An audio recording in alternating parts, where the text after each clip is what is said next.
ये जुहू चौपाटी है।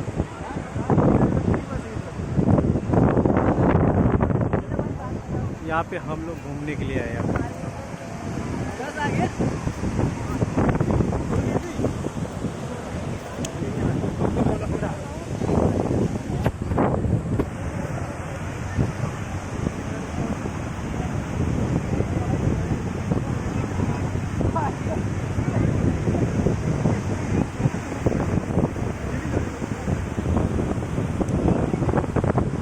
अनिल, अभिषेक, सु, सचिन, धनंजय, ये धनंजय गुरीला है। पहले इधर आ जाना। ए धनंजय इधर देख धनंजय, ये धनंजय अभी गुरीला नहीं दिख रहे। धनंजय, ये धनंजय गोरिल्ला नहीं दिख रहा है।